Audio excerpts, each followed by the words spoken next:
Hello dear students, ನಾನು ಗುರು ವಿಘ್ನೇಶ್ ಭಟ್. ನೀವು ನೋಡ್ತಾ ಇದ್ದೀರಾ ಶುಭದ ಕರಿಯರ್ ಗೈಡೆನ್ಸ್. ನಾವು ಇವತ್ತು ನಿಮಗೆ ಹೋಮಿಯೋಪತಿ ಬಗ್ಗೆ ಡೀಟೇಲ್ ಆಗಿ ಮಾಹಿತಿಯನ್ನು ಕೊಡೋರಿದ್ದೇವೆ. ನಮ್ಮೊಂದಿಗಿದ್ದಾರೆ ಧನ್ಯ ಭಟ್. ಧನ್ಯ, ನಮ್ಮ ಈ ಕರಿಯರ್ ಗೈಡೆನ್ಸ್ಗೆ ನಿನಗೆ ಸ್ವಾಗತ. ಡಾಕ್ಟರ್ ಧನ್ಯ ಏನಿದ್ದಾವೆ, ಸೊ ಇವರು AM Shaikh homoeopathic medical college ಬೆಲ್ಗಾಮ್ನಲ್ಲಿ ಹೋಮಿಯೋಪತಿನ ಮುಗಿಸಿದ್ದಾರೆ. ಧನ್ಯ ಈಗ 4 years ಬ್ಯಾಕ್, ಈಗ PU ಮುಗಿದ ಕೂಡಲೇ ಏನಾಗಿತ್ತು ಅಂತ ಕೇಳಿದರೆ, ಭಾಳಷ್ಟು ಜನ ನಿನ್ನ ಫ್ರೆಂಡ್ಸು MBBS ಅಂತ ಹೋಗ್ತಾಯಿದ್ರು, ಇಂಜಿನಿಯರಿಂಗ್ ಅಂತ ಹೋಗ್ತಾಯಿದ್ರು, ಆಯುರ್ವೇದಿಕ್ ಅಂತ ಹೋಗ್ತಾಯಿದ್ರು, BDS ಅಂತ ಹೋಗ್ತಾ ಇರ್ಬೋದು. ಬಟ್ ಪರ್ಟಿಕ್ಯುಲರ್ಲಿ ಹೋಮಿಯೋಪತಿನೇ ಯಾಕೆ ಚೂಸ್ ಮಾಡಿದೆ? ನಮಸ್ಕಾರ ಸರ್. ನಮಸ್ಕಾರ ಎಲ್ಲರಿಗೂ. ಹೋಮಿಯೋಪತಿ ಅಂತ ಹೇಳಿ ನಾನು ಯಾಕೆ ಚೂಸ್ ಮಾಡ್ದೇನೆ ಅಂತ ಹೇಳಬೇಕಂದ್ರೆ, PUC ಆದಮೇಲೆ ನಾನು ಒಂದು ಸ್ವಲ್ಪ ಬ್ರೀಫ್ ಎಲ್ಲ ಕೋರ್ಸಿನ ಬಗ್ಗೆ ಒಂದು ಬ್ರೀಫ್ ನೋಟ್ಸನ್ನು ಮಾಡಿದ್ದೆ. ಅಂದರೆ MBBS ಅಲ್ಲಿ ಯಾವ್ಯಾವ ಸಬ್ಜೆಕ್ಟ್ಸ್ ಇರ್ತದೆ, ಆಯುರ್ವೇದದಲ್ಲಿ ಯಾವ್ಯಾವ ಸಬ್ಜೆಕ್ಟ್ಸ್ ಇರ್ತದೆ. ಮೇನ್ಲಿ ನನಗೆ ಮೆಡಿಕಲ್ ಫೀಲ್ಡಲ್ಲೂ ಹೋಗಬೇಕು ಅಂತ ಹೇಳಿ ಒಂದು ಆಸೆ ಇತ್ತು, because I am interested in medical field. ಮತ್ತು ಅದರಲ್ಲಿ ಎಲೋಪತಿ, ಆಯುರ್ವೇದಿಕ್, ಹೋಮಿಯೋಪತಿ ಆಗಲಿ, ಆಮೇಲೆ ಆಯುಷ್ ಡಾಕ್ಟರ್ಸಲ್ಲಿ ನಮಗೆ ಯುನಾನಿ ಬರ್ತದೆ, ಸಿದ್ಧ ಆ್ಯಂಡ್ ದೆನ್ ನ್ಯಾಚುರೋಪತಿ, ಹಾಗೆ ಎಲ್ಲ ಬರ್ತದೆ. ಅದರಲ್ಲಿ ನಾನು ಬ್ರೀಫ್ ನೋಟ್ಸ್ ಮಾಡ್ಕೊಂಡಿದ್ರಲ್ಲಿ ನನಗೆ ಹೋಮಿಯೋಪತಿ ಇಂಟ್ರೆಸ್ಟಿಂಗ್ ಅಂತ ಕಾಣಿಸ್ತು. ಬಿಕಾಸ್ ಹೋಮಿಯೋಪತಿಯಲ್ಲಿ ಬಿಹಾಫ್ ಫ್ರಮ್ ಮೆಡಿಕಲ್ ಸಬ್ಜೆಕ್ಟ್ಸ್ ಒಂದು 4 important subjects from homoeopathy, like pharmacy ಎಲ್ಲ ನಾವು ಹೊಸದು ನಮ್ಮದೇ ಆದ ಒಂದು pharmacy, or else homoeopathic drugs produce ಮಾಡೋದು, ಆರ್ ಎಲ್ಸ್ ಫಾರ್ಮಸಿ ಬಗ್ಗೆ ಒಂದು ಹೊಸ ನ್ಯೂ ಅಪ್ರೋಚ್, ಮತ್ತು ಸಬ್ಜೆಕ್ಟ್ಸ್ ಕೂಡ ನಮಗೆ ಯಾವ ವೇಯಲ್ಲಿ ಕೇಸ್ ಟೇಕಿಂಗ್ ಇರಲಿ, ನಾವು ಯಾವ ಅಪ್ರೋಚ್ ಮಾಡಬೇಕು ಅಂತ ಹೇಳಿದ್ ಒಂದು ನ್ಯೂ ಥಿಂಗ್ ಇತ್ತು ನನಗೆ ಪರ್ಟಿಕ್ಯುಲರ್ಲಿ. ಬಿಕಾಸ್ ನನಗೆ ಗೊತ್ತಿಲ್ಲಾಗಿತ್ತು ಹೋಮಿಯೋಪತಿ ಅಂದರೆ ಏನು ಅಂಥೇಳಿ, because I found it new. So ನನಗೆ ಇಂಟ್ರೆಸ್ಟ್ ಆಯಿತು, ನ್ಯೂ ಥಿಂಗ್ಸ್ ನಾನು ಹೆಚ್ಚು ಸ್ವಲ್ಪ ಇಂಟ್ರೆಸ್ಟ್ ಆಗಿ ಓದಲಿಕ್ಕೆ ಆಸೆ ಪಡ್ತೇನೆ. ಅದಕ್ಕೆ ನಂಗೆ ಹೋಮಿಯೋಪತಿ ಅಂದರೆ ಒಂದು ಹೊಸದಾಗಿ ಕಾಣಿಸ್ತು. So I choose homeopathy. ಹಾಗೆ ಈಗ ಹೋಮಿಯೋಪತಿ ಬಂದ್ಬಿಟ್ಟು MBBS ಅಥವಾ ಆಯುರ್ವೇದಿಕ್ ಅಂದರೆ ಕಂಪೇರ್ ಮಾಡಿದ್ರೆ ಹೇಗೆ ಡಿಫ್ರೆಂಟ್? ಹೋಮಿಯೋಪತಿ ಅಂದರೆ ನಾವು ಲೈಕ್ ಯುವರ್ಸ್ ಲೈಕ್ ಅಂತ ಹೇಳ್ತೇವೆ. It is also a branch of medical science. ಅದರಲ್ಲಿ ಸಪ್ರೇಟ್ ಆಗಿ ಅಂತ ಹೇಳಿದ್ರೆ, ನಮ್ಮದ್ರಲ್ಲಿ ಸಪ್ರೇಟ್ ಅಂದರೆ ಒಂದು ಚಲೋ ಆರ್ ಎಲ್ಸ್ ಕಡಿಮೆ ಹಾಗೇನಿಲ್ಲ. ಎಲ್ಲ ಸಿಸ್ಟಮಿಗೆ ಒಂದು ಪರ್ಟಿಕ್ಯುಲರ್ ಸ್ಕೋಪ್ ಆ್ಯಂಡ್ ಲಿಮಿಟೇಷನ್ಸ್ ಇದೆ, ಹಾಗೆ ಹೋಮಿಯೋಪತಿಗೆ ಇದೆ. ಸೊ ಮೋಸ್ಟ್ಲಿ ಸ್ಕೋಪಿಗೆ ಹೋಗಬೇಕು ಅಂತ ಹೇಳಿದ್ರೆ ಹೋಮಿಯೋಪತಿ ಅನ್ನೋದು ಒಂದು ಹಾರ್ಮ್ಲೆಸ್ ವೇ, ಅಲ್ಲಿ ಪೇಷಂಟನ್ನು ಪರ್ಮನೆಂಟ್ ಕ್ಯೂರ್ ಅಂತ ಒಂದು ಇದ್ರ ಮೇಲೆ ಒಂದು ಆಶೆಯಲ್ಲಿ ನಾವು ಟ್ರೀಟ್ ಮಾಡಬೇಕು ಅಂಥೇಳಿ ಇದು ಸ್ಟಡಿ ಮಾಡ್ತೇವೆ. ಸೊ ಹಾಗೆ ಹೋಮಿಯೋಪತಿ ಡಿಫ್ರೆಂಟ್ ಫ್ರಮ್ ಅದರ್ ಅಂತೇಳಿ ಒಂದು ಹಾರ್ಮ್ಲೆಸ್ ಆ್ಯಂಡ್ ಪರ್ಮನೆಂಟ್ ಕ್ಯೂರ್ ಅಂತ ಹೇಳಿ ನಾವು ಡಿಫೈನ್ ಮಾಡ್ತೇವೆ ಸರ್. ಈಗ ಧನ್ಯ, ಎಷ್ಟು ಕಾಲೇಜಸ್ ಇದೆ ಈ ಹೋಮಿಯೋಪತಿನಲ್ಲಿ? ಭಾಳಷ್ಟು ಕಾಲೇಜ್ ಇದೆಯಾ? ಹೋಮಿಯೋಪತಿಯಲ್ಲಿ ಕರ್ನಾಟಕ ಅಂತ ನೋಡಿದ್ರೆ ಒಂದು 16 to 17 ಕಾಲೇಜಸ್ ಇದೆ. ಹಾಗೆ ಬೇರೆ ಬೇರೆ ಸ್ಟೇಟಲ್ಲೂ minimum or maximum near to 10-15 or else 5 to 10 ಹಾಗೆ ಇದೆ ಕಾಲೇಜಸ್. ಅದರಲ್ಲಿ ಗವರ್ಮೆಂಟ್ ಪ್ರೈವೇಟ್ಸ್ ಡಿಫ್ರೆನ್ಶಿಯೇಟ್ ಇದೆ. ಗವರ್ಮೆಂಟ್ ತುಂಬಾ ಕಡಿಮೆ. ಕರ್ನಾಟಕದಲ್ಲಿ ನೋಡಿದ್ರೆ ಓನ್ಲಿ 1 ಗವರ್ಮೆಂಟ್ ಕಾಲೇಜ್ ಬ್ಯಾಂಗ್ಳೂರಲ್ಲಿ, and other all private colleges ಇದೆ. ಸೊ ನಾನು most probably government college prefer ಮಾಡ್ತೇನೆ. By mistake, if you don't get, then we choose private college. ಏನು ಡಿಫರೆನ್ಸ್ ಅಂದರೆ ಗವರ್ಮೆಂಟ್ ಅಥವಾ ಪ್ರೈವೇಟ್ ಕಾಲೇಜ್? ಗವರ್ಮೆಂಟ್ ಮತ್ತು ಪ್ರೈವೇಟ್ ಕಾಲೇಜಸ್ ಡಿಫರೆನ್ಸ್ ಅಂದರೆ, government ಕಾಲೇಜಸ್ಸಲ್ಲಿ patient input ಹೆಚ್ಚಿರುತ್ತೆ. ಪೇಷಂಟ್ ಇನ್ಪುಟ್ ಹೆಚ್ಚಿರೋದ್ರಿಂದ ನಮಗೆ ಎಕ್ಸ್ಪೋಜರ್ ತುಂಬ ಹೆಚ್ಚಿರುತ್ತೆ.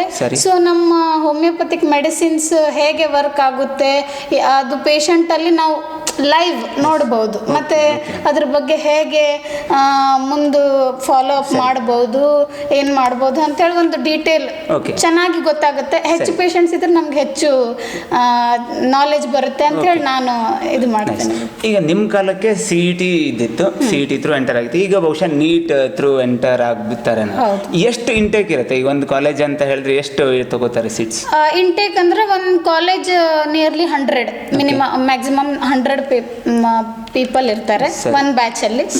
ಸೊ ಅದರಲ್ಲಿ ಮ್ಯಾನೇಜ್ಮೆಂಟ್ ಇರುತ್ತೆ, ಗವರ್ಮೆಂಟ್ ಇರುತ್ತೆ. Government colleges total government seats, private ಕಾಲೇಜಲ್ಲಿ 20 to 30% ಸೀಟ್ಸ್ ನಮಗೆ ಇದು CET through or NEET through ಬರ್ತಾರೆ. ಬೇರೆ ಎಲ್ಲ ಮ್ಯಾನೇಜ್ಮೆಂಟ್ ಸೀಟ್ ಇರುತ್ತೆ. ಓಕೆ. ಸೊ ಈಗ ಫೀಸ್ ಸ್ಟ್ರಕ್ಚರಿಗೆ ಬಂದ್ಬಿಟ್ಟು ಹೇಗಿರುತ್ತೆ? ಫೀಸ್ ಸ್ಟ್ರಕ್ಚರ್ ಎಷ್ಟು ಇರುತ್ತೆ? ಫೀಸ್ ಸ್ಟ್ರಕ್ಚರ್ ಅಂತ ಹೇಳಿದ್ರೆ ಈಗ ನ್ಯೂ ನೋಟಿಸ್ ಪ್ರಕಾರ, ನ್ಯೂ ಆಯುಷ್ ನೋಟಿಸ್ ಪ್ರಕಾರ UG ಕೋರ್ಸಸ್ಸಿಗೆ ಸ್ಟೇಟ್ ಕೋಟಾ ಸೀಟ್ಸ್ ಅಂತ ಇರ್ತದೆ ಗವರ್ಮೆಂಟಲ್ಲಿ. ಸ್ಟೇಟ್ ಕೋಟಾ ಸೀಟ್ಸಿಗೆ 60 ಲ್ಯಾಕ್ ಇದು 60,000 ಇರುತ್ತೆ ಪರ್ ಇಯರ್. PG ಸೀಟ್ಸ್ ಆದ್ರೆ 1 lakh ಪರ್ ಇಯರ್ ಇರುತ್ತೆ. ಪೋಸ್ಟ್ ಗ್ರಾಜುಯೇಷನ್ ಆದ್ರೆ, ಅಂಡರ್ ಗ್ರಾಜುಯೇಷನ್ 60,000. ಸೊ ಈಗ ನಿಮ್ಮ ಕೋರ್ಸ್ ಯಾವ ಟೈಪ್ ಇರುತ್ತೆ? ಎಷ್ಟು ವರ್ಷದ ಕೋರ್ಸ್, ಏನೇನನ್ನ ಸ್ಟಡಿ ಮಾಡ್ತೀರಾ ಅಲ್ಲಿ? ನಮ್ಮ course 5.5 year course, 4.5 year study and 1 year internship ಇರುತ್ತೆ. 4.5 year ಕೋರ್ಸ್ ಅಲ್ಲಿ behave from normal medical subjects like anatomy, physiology, pathology, surgery, gynec, ops, then medicine, FMT ಅಂದ್ರೆ forensic science and toxicology.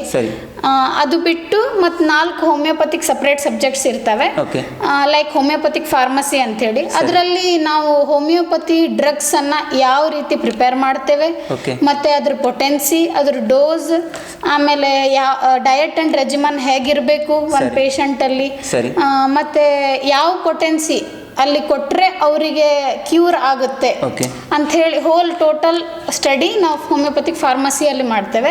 Homeopathic repertory ಅಂತ ಒಂದಿರುತ್ತೆ, homeopathic ಮೆಟೀರಿಯಾ Medica ಅಂತ ಒಂದಿರುತ್ತೆ.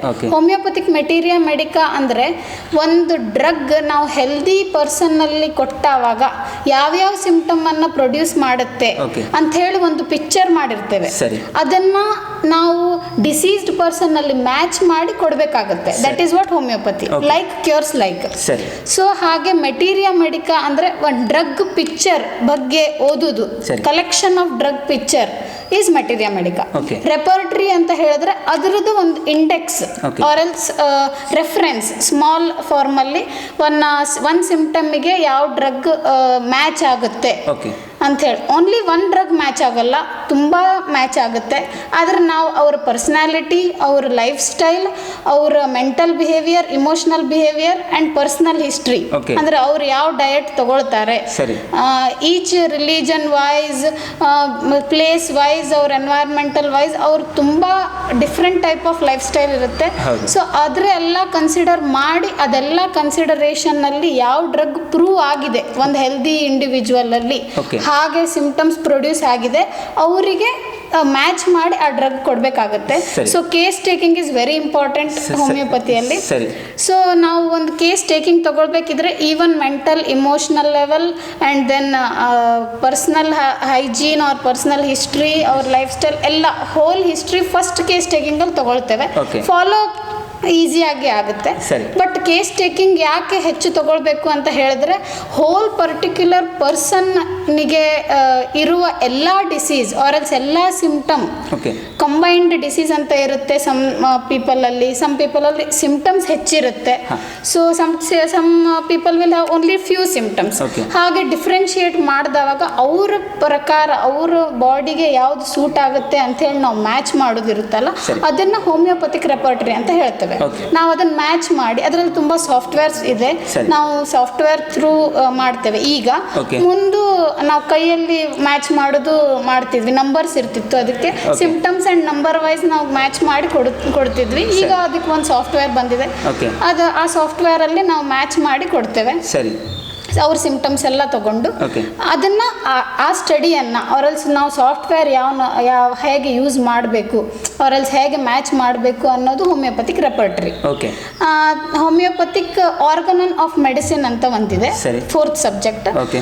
ಆರ್ಗನನ್ of medicine basic very important. ಯಾಕೆ ಅಂದರೆ ನಮ್ಮ founder Samuel ಹನಿಮನ್ ಅಂತ ಹೇಳಿ, Okay.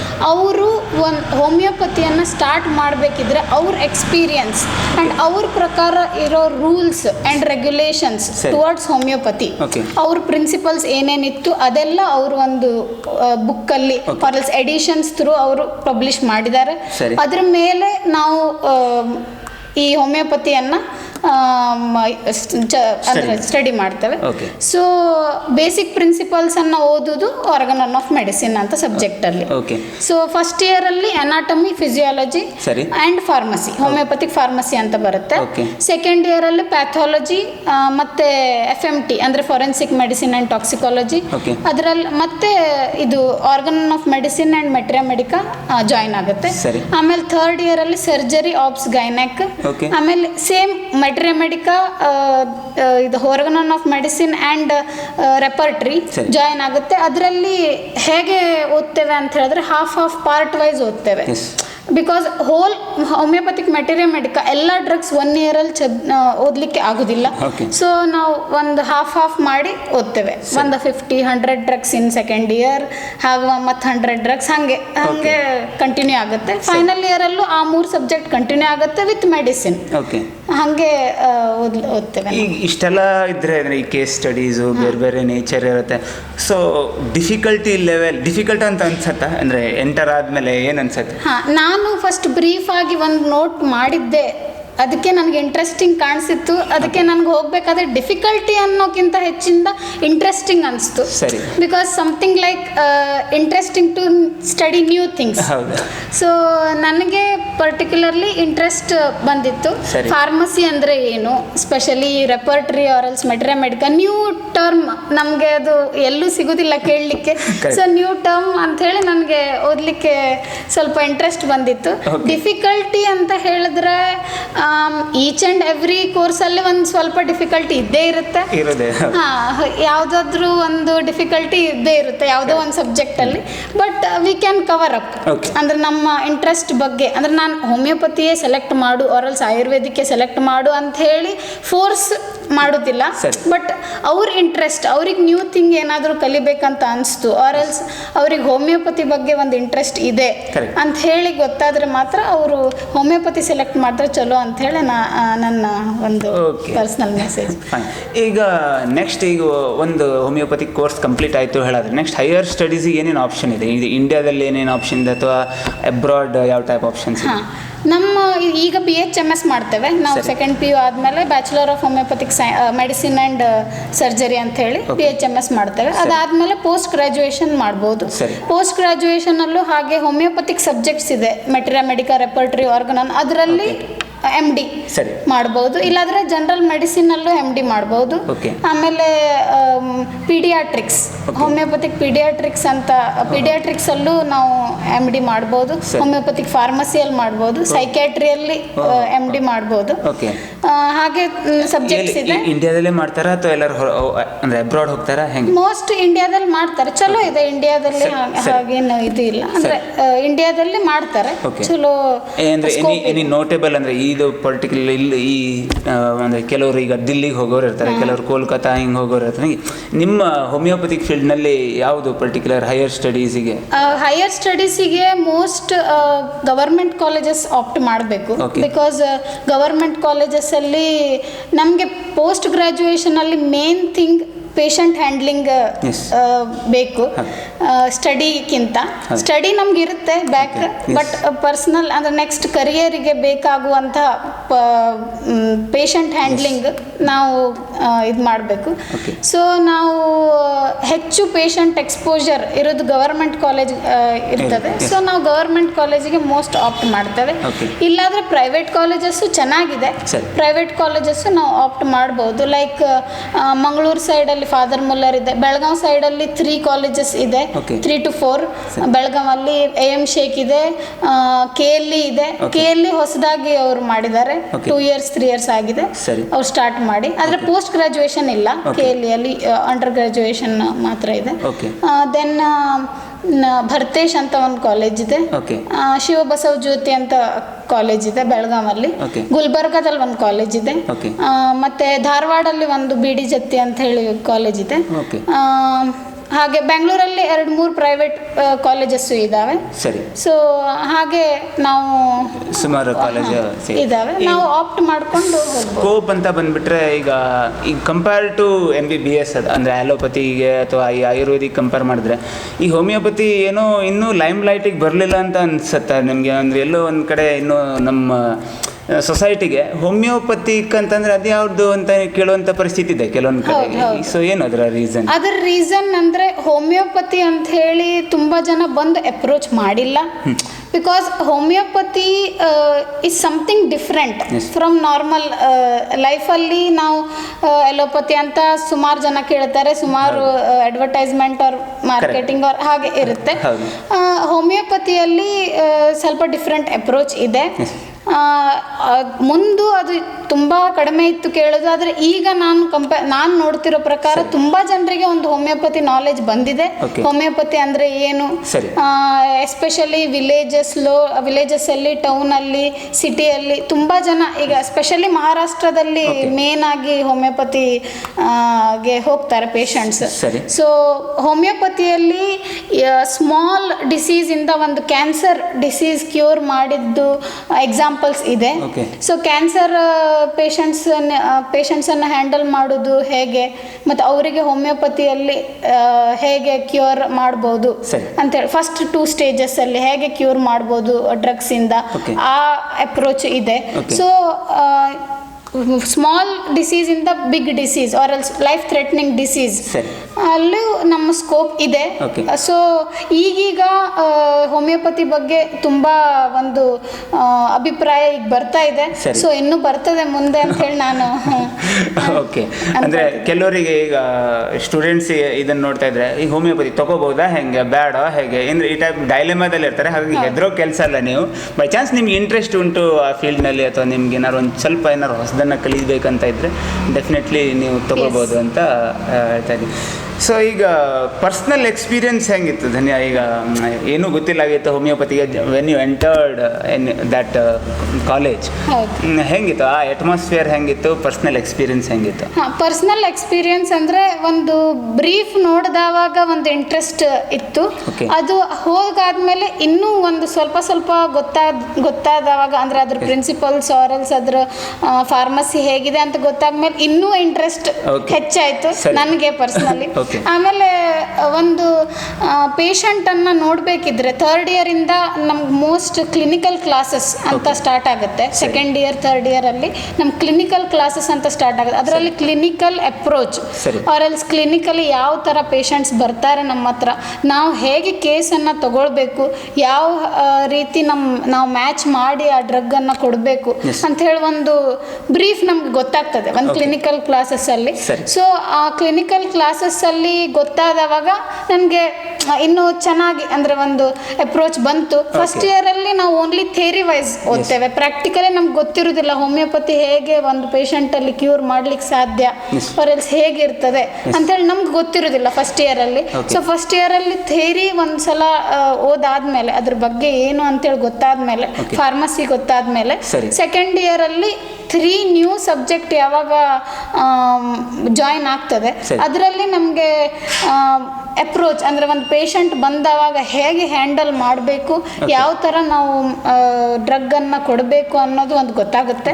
So ನಾವು ಆವಾಗ ನಮಗೊಂದು ಕಾನ್ಫಿಡೆನ್ಸ್ ಬರ್ತದೆ ಹೋಮಿಯೋಪತಿ ಕ್ಯೂರ್ ಮಾಡಲಿಕ್ಕೆ ಯಾವ ಥರ ನಾವು ಅಪ್ರೋಚ್ ಮಾಡ್ಬೋದು, ನಾವು ಹೇಗೆ ಕ್ಯೂರ್ ಮಾಡ್ಬೋದು ಅನ್ನೋ ಒಂದು ಕಾನ್ಫಿಡೆನ್ಸ್ ಬರ್ತದೆ.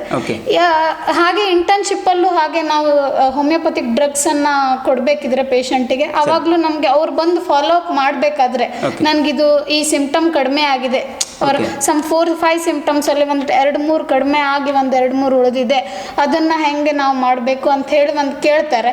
ಸೊ ಆ ಅಪ್ರೋಚಲ್ಲಿ ನಿಮಗೆ ಗೊತ್ತಾಗುತ್ತೆ ಯಾವಾಗ ನೀವು ಅಪ್ರೋಚ್ ಮಾಡ್ತೀರಿ. ಸೊ ಅದು ಹಾಗೆ ಅಂದರೆ ಈಗ confidence ಯಾಕಾರು ಬಂದ್ಬಿಟ್ನಪ್ಪ ಇದು ಎಲ್ಲಿ ಬಂದ್ಬಿಟ್ನಪ್ಪ ಅಂತ ಹಂಗೆ ಅನಿಸಿಲ್ಲ ಅಂತ. ಇಲ್ಲ ಹಾಗೇನು ಅನ್ಸೋದಿಲ್ಲ.